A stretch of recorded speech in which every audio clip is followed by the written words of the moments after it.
Met bedrijven die exporteren gaat het vaak hartstikke goed. Zeker als ze hun export kunnen spreiden. Want zit het tegen in Europa, dan kan het meezitten in Azië of in Amerika. De bedrijven van de Limburg Export Award 2014, dat zijn 3 kanjers van de Limburgse maakindustrie. Ze houden zich bezig met het ontwikkelen van onderdelen voor gasturbines. Ze maken plezierjachten en verpakkingen voor de medische sector. Over 20 minuten weten we wie de winnaar wordt van de Limburg Export Award 2014.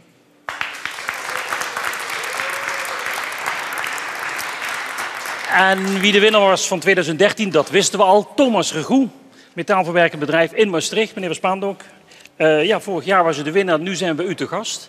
10.000 euro kreeg u vorig jaar. Wat heeft u daarmee gedaan? We hebben er even over nagedacht, maar uiteindelijk, en je kunt het hier zien, we hebben er een enorm mooi feestje van gebouwd en daar hebben we het groot deel van gebruikt. Oké, nou, goede besteding lijkt me dat. Ja, absoluut.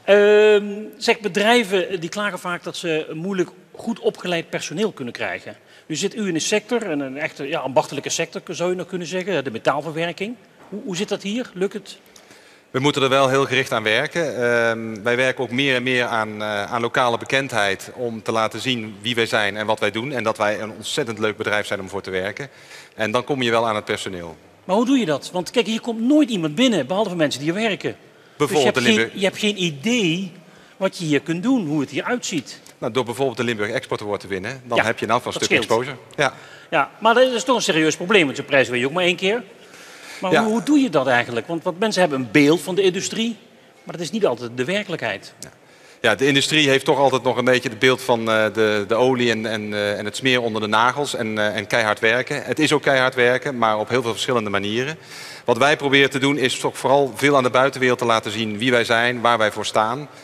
Op de juiste momenten proberen ook onszelf aan de regionale pers te laten zien. Waardoor bedrijven en mensen ook om ons heen ons gaan herkennen.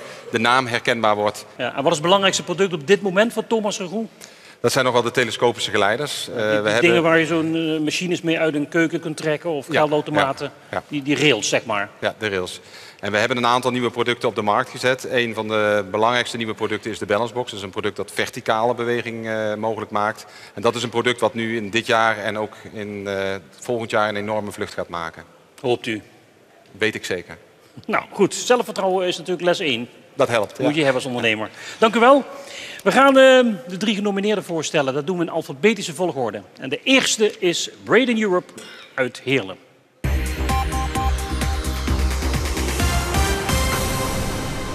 Braden Europe in Heerlen is een dochteronderneming van de Global Power Equipment Group uit de Verenigde Staten. Het bedrijf ontwikkelt en produceert onderdelen voor elektriciteitscentrales die op gasturbines draaien. Al sinds 1992 is Braden in Limburg gevestigd van waaruit klanten in de hele wereld worden bediend. Praktisch de complete productie is bestemd voor het buitenland. Ook grote internationale spelers als General Electric, Siemens en Mitsubishi doen zaken met dit Limburgse bedrijf. Bij Braden Europe werken 40 mensen. Hier ist eigentlich nur das Konstruktionsbüro, wir erstellen die Zeichnungen. Von hier aus wird dann die Logistik gestartet, das Materialbeistellungen. Wir haben hier einen Einkauf, der kauft hochwertige Materialien. Die werden dann zu unseren Lieferanten verteilt. Diese Lieferanten sind nahebei in Deutschland, Polen und danach weltweit Dubai, China. Wo immer unser Kunde das verlangt oder wo es halt eben notwendig ist, können wir bauen und fertigen. Wir stellen die Materialien bei, wir stellen die Zeichnungen und die Fertigungsunterlagen bei, verteilen diese und damit wird dann halt eben in einer Werkstatt unserer Wahl unter unserer Aufsicht gefertigt.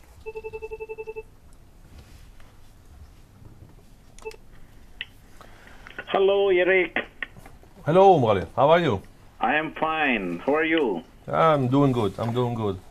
So, What time is it in China now? It's late? about to close the office for today. Okay. I was waiting for the progress report from you for today. Yes, I'm working on it. You will have it in 10 minutes, and then you can see everything goes as planned. Okay. No changes, so we're up to the inspection for next week. Okay, excellent, excellent. Okay. It's always good to work with the Braden Europe. Thank you. You're welcome. Thank you. Okay.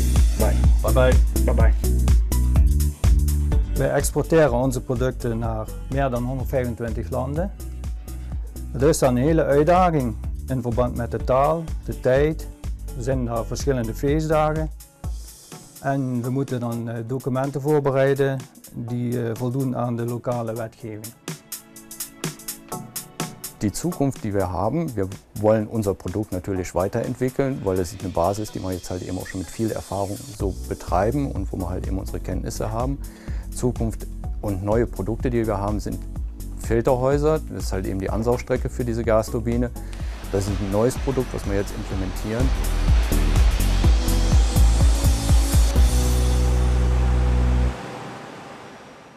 Ja, meneer Nix, als het gaat over energiebeleid tegenwoordig, dan gaat het vaak over zonne-energie, wind, waterkrachtcentrales.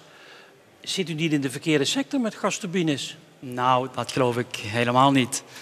Als je gaat bekijken wat wel een probleem is, dat is langzamerhand de kernenergie. Het zijn de steenkolencentrales. Maar wij zitten net aan die kant met onze gasturbines. Dat is toch vrij groen. Met de vondst van schaliegas en ook met het zogenaamd vloeibaar gas is onze toekomst vrij goed. Ja, schaliegas is vooral in Amerika. Dat is gas uit gesteente. Dat kun je ook gebruiken. Ja, dat is een kwestie van tijd. Ik vermoed dat het misschien nu niet de komende 10 jaar in Europa gaat gebeuren, maar laten we zeggen voor 20, 25 jaar is dat hier ook een normale zaak. Ja, nu verkoop je natuurlijk in Limburg geen gasturbines.